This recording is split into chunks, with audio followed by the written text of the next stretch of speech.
Écoutez-moi attentivement, messieurs. Les mots que vous choisissez pour une femme ne sont pas juste des sons qui sortent de votre bouche.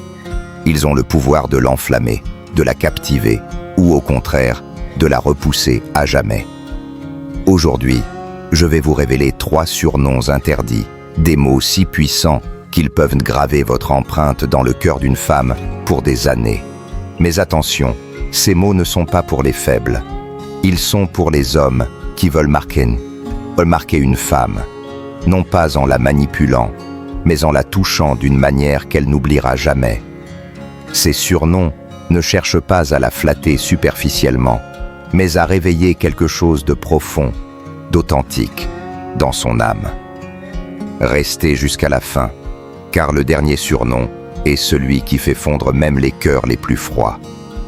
Vous allez découvrir comment un homme véritable, ancré dans sa force, peut toucher l'âme d'une femme avec des mots aussi précis qu'une lame.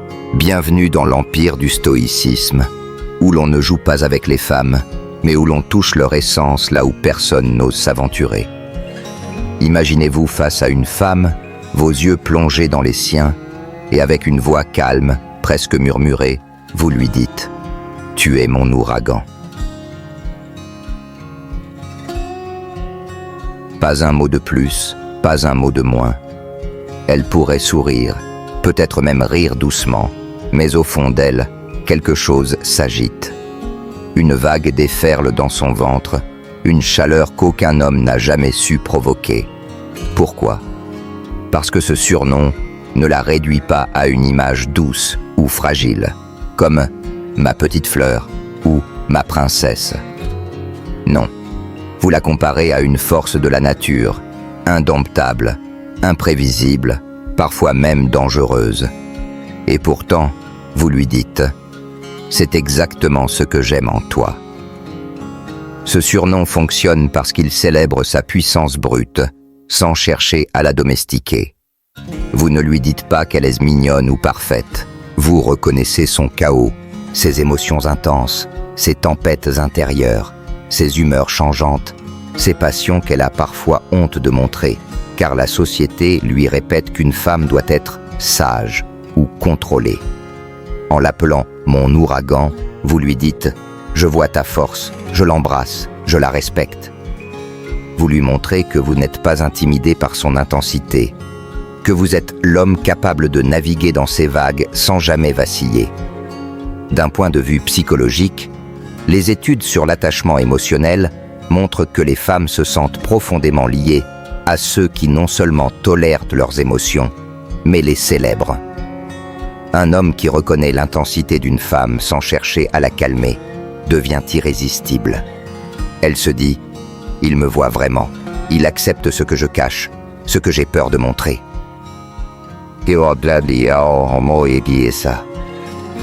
C'est là que naît une connexion viscérale, presque addictive.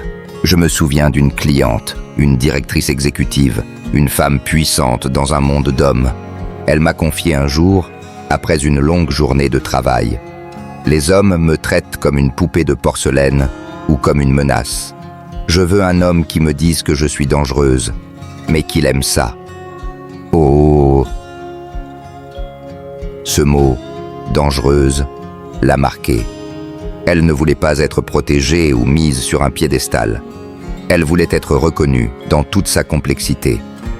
Quand son partenaire, après des mois de tension, l'a appelée « son ouragan » lors d'une soirée intime, elle m'a raconté plus tard qu'elle a senti son cœur s'ouvrir comme jamais. « Il a changé », m'a-t-elle dit. « Il m'a enfin vu tel que je suis ». Comment utiliser ce surnom? Ne le jetez pas au hasard, dans une conversation banale.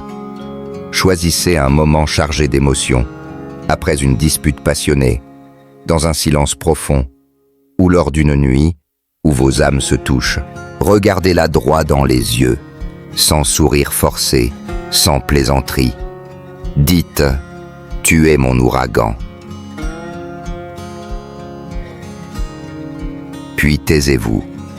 Laissez-la absorber ces mots, les sentir s'enfoncer dans son être. Ne justifiez rien, ne diluez pas l'impact. Les hommes échouent souvent ici parce qu'ils veulent rassurer, plaire, adoucir. Ils utilisent des surnoms comme « mon cœur » ou « ma beauté », qui sont jolis mais fades, sans profondeur. Mon ouragan touche son essence sauvage, primitive. C'est un appel à son âme, pas à son ego. Et vous, avez-vous déjà osé appeler une femme ainsi? Avez-vous déjà été cet homme, cette ancre face à sa tempête? Partagez votre histoire dans les commentaires.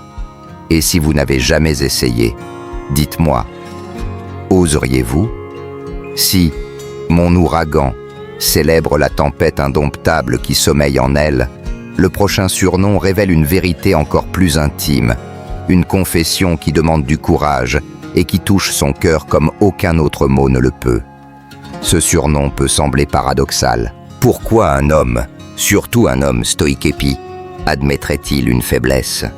Et pourtant, c'est précisément cette audace qui rend ce mot si puissant. Imaginez-vous dans un moment de calme, après une épreuve partagée, ou dans l'intimité d'une nuit où les masques tombent. Vous prenez sa main, vous la regardez avec une intensité tranquille, et vous lui dites « Tu sais, tu es ma faiblesse ». Pas un cri, pas une déclaration théâtrale. Juste une vérité brute, livrée avec une assurance qui ne tremble pas. Ce surnom ne dit pas que vous êtes fragile ou brisé. Il dit qu'elle, et elle seule, a accès à une partie de vous que personne d'autre ne touche. Vous êtes un homme fort, maître de votre monde, mais vous lui confessez qu'elle a le pouvoir de fissurer votre armure. Pas parce que vous êtes faible, mais parce qu'elle est exceptionnelle.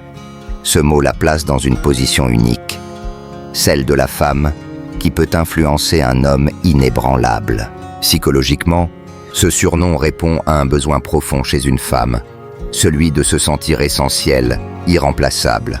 Les travaux de Brené Brown sur la vulnérabilité montrent que les confessions choisies, celles qui viennent d'un homme solide, créent une connexion émotionnelle inégalée. Quand vous dites « ma faiblesse », vous ne vous effondrez pas. Vous lui montrez que votre forteresse intérieure a une seule clé et qu'elle la tient. Cette idée la fait vibrer, car elle se dit « il peut tout affronter, sauf moi ». C'est une pensée qui la rend folle de vous, dans le meilleur sens du terme. Je me souviens d'un client, un entrepreneur à succès, la quarantaine, qui avait tout, l'argent, le pouvoir, le contrôle. Mais il n'arrivait pas à créer un lien durable avec les femmes. Lors d'une session de coaching, il m'a avoué qu'il se sentait bloqué, incapable de montrer autre chose que sa force. « Si je baisse ma garde, je perds tout », m'a-t-il dit. Je lui ai répondu « Tu ne perds rien. Tu donnes à une femme le privilège de voir ce que personne d'autre ne voit. Dis-lui quelle est ta faiblesse, sans perdre ton trône. » 2 semaines plus tard, il m'a écrit, bouleversé. Il avait utilisé ce surnom avec une femme qu'il aimait mais qui s'éloignait. Elle a pleuré, m'a-t-il dit. Elle m'a dit qu'elle n'avait jamais ressenti un amour aussi vrai. Ce moment a transformé leur relation, la rendant plus profonde, plus réelle. Comment l'utiliser? Choisissez un moment où elle a prouvé sa loyauté, où elle a été à vos côtés malgré une tempête. Touchez-la doucement, regardez-la dans les yeux et dites « Tu es ma faiblesse, maintenant. » Ne riez pas, ne brisez pas l'instant avec une blague. Laissez les mots faire leur effet. Ils doivent résonner comme une vérité rare, presque sacrée. Si vous le dites avec légèreté, ça sonnera faux, comme une plainte. Un homme faible dit « Tu es ma faiblesse » et ça devient une dépendance. Un homme stoïque le dit et ça devient une déclaration de force, une offrande. Pourquoi les autres hommes évitent ce surnom? Parce qu'ils pensent qu'admettre une faiblesse, c'est perdre leur pouvoir. Ils se cachent derrière des masques de froideur, de contrôle, et finissent par devenir interchangeables. Vous, en revanche, Vous avez le courage d'un roi qui montre où il peut saigner, tout en tenant fermement son épée. Ce surnom dit que vous êtes ancré, que vous ne craignez pas vos vérités intérieures. Et ça, messieurs, c'est ce qui rend une femme incapable de vous oublier.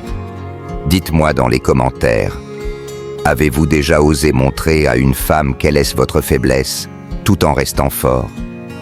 Ou est-ce une frontière que vous n'osez pas encore franchir? Je veux entendre vos histoires. Mais si ma faiblesse touche son cœur en lui montrant son unicité, le dernier surnom va encore plus loin, en éveillant son âme et en lui donnant un sens presque divin dans votre vie. Il y a des mots qu'on adresse au cœur et d'autres qu'on murmure à l'âme. Ma bénédiction cachée appartient à cette seconde catégorie. Ce n'est pas un surnom que l'on jette dans une conversation banale, ni un compliment que l'on distribue à la légère. C'est une déclaration profonde, presque sacrée, qui marque une femme pour toujours. Quand vous lui dites, dans un moment suspendu, « Tu es ma bénédiction cachée », vous ne lui offrez pas seulement un mot. Vous lui offrez un rôle dans votre vie, un rôle qu'aucun autre homme n'a le courage de lui donner. Ce surnom est puissant parce qu'il touche deux besoins fondamentaux chez une femme. D'abord, le besoin d'être reconnue comme une présence spirituelle, comme si elle était un don du destin. Ensuite, le besoin d'être perçue comme unique, précieuse, presque mystique. En disant « ma bénédiction cachée », vous lui dites « Tu es un trésor que je ne crie pas sur tous les toits, mais que je garde comme une prière secrète. » Ces mots la transforment. Elle ne se sent plus seulement belle ou désirable. Elle se sent sacrée, choisie par la vie pour être votre miracle discret. D'un point de vue psychologique, Carl Jung expliquait que l'âme humaine cherche à se compléter à travers des symboles. En amour, une femme aspire à devenir plus qu'un objet de désir. Elle veut être un symbole, une réponse à la quête intérieure d'un homme. Quand vous l'appelez « ma bénédiction cachée », vous parlez à son essence profonde, à son archétype féminin. Vous lui dites qu'elle est plus qu'une partenaire. Elle est une grâce, un signe que la vie vous a offert quelque chose de rare. Ce sentiment la transporte, car il lui donne un rôle que personne d'autre ne peut occuper. J'ai travaillé avec un diplomate africain, un homme d'une grande retenue, habitué à garder ses émotions sous contrôle. Lors d'une session, il m'a confié qu'il aimait une femme depuis des années, mais qu'il n'arrivait pas à exprimer ce qu'elle représentait pour lui. « Je ne peux pas me permettre de perdre ma dignité », m'a-t-il dit. Je lui ai répondu « Tu ne perds rien en disant la vérité. Dis-lui quelle est ta bénédiction cachée. Ce mot dit tout, sans rien dévoiler de ton intimité publique. » Il l'a fait, un soir, après un dîner calme. La femme, qui jusque-là hésitait à s'engager, a fondu en larmes. Elle lui a dit « Je pensais être invisible dans ta vie. Tu m'as donné une place que personne ne m'a jamais offerte. » Leur relation, jusque-là fragile, est devenue un lien profond, durable, bâti sur une vérité partagée. Comment utiliser ce surnom? Ne le dites pas après une dispute ou dans un moment de passion physique. Choisissez un instant de paix, comme un matin où vous vous réveillez côte à côte, ou après un long silence partagé. Dites doucement « Tu sais que tu es ma bénédiction cachée, n'est-ce pas ?» Laissez les mots flotter, sans explication. Observez ses yeux. Ils trahiront une émotion brute, un mélange de surprise et de gratitude. Ce surnom dit que vous êtes un homme qui voit au-delà des apparences, qui vit avec du sens, qui reconnaît la beauté cachée de la vie. Et un homme comme ça, messieurs, elle ne l'oublie jamais. Les autres hommes évitent ce genre de mots parce qu'ils craignent de paraître trop sérieux, trop vulnérables. Ils préfèrent des surnoms légers, comme « ma chérie » ou « ma belle », qui glissent sans laisser de traces. Vous choisissez un mot qui réveille sa foi en quelque chose de plus grand. Vous lui dites « Je ne te possède pas, je ne t'expose pas, je te chéris comme un secret précieux ». Ce sentiment la transporte dans un autre monde, un monde où elle ne veut plus jamais redescendre. Et vous, avez-vous déjà ressenti qu'une femme était une bénédiction discrète dans votre vie? Avez-vous osé lui dire, avec tout le poids de votre vérité? Partagez votre expérience dans les commentaires. Êtes-vous prêt à élever une femme à ce niveau de respect et de sacré? Ces 3 surnoms, mon ouragan, ma faiblesse, ma bénédiction cachée, ne sont pas de simples mots. Ce sont des clés pour ouvrir le cœur d'une femme, non pas en la manipulant, mais en la voyant vraiment. Ils exigent du courage, de l'authenticité et une force intérieure que peu d'hommes osent cultiver. Si vous avez écouté jusqu'ici, c'est que vous faites partie de ces rares hommes qui ne cherchent pas à séduire pour séduire, mais à laisser une empreinte durable. Merci d'avoir pris le temps d'écouter, de réfléchir, de grandir avec moi. Votre présence ici, votre engagement à devenir un homme meilleur, fait de vous un pilier de cet empire du stoïcisme. Si vous voulez continuer à apprendre comment aimer sans perdre votre essence, comment toucher une femme sans jamais la trahir, abonnez-vous, laissez un pouce bleu, partagez cette vidéo avec un frère qui mérite de s'élever. Et surtout, dites-moi dans les commentaires, quel surnom vous a le plus marqué? Pourquoi? Racontez-moi votre histoire. Je lis chaque message, je réponds à tous. Ensemble, nous construisons une armée d'hommes forts, sages et unis. Le monde a besoin de nous. À bientôt, guerriers.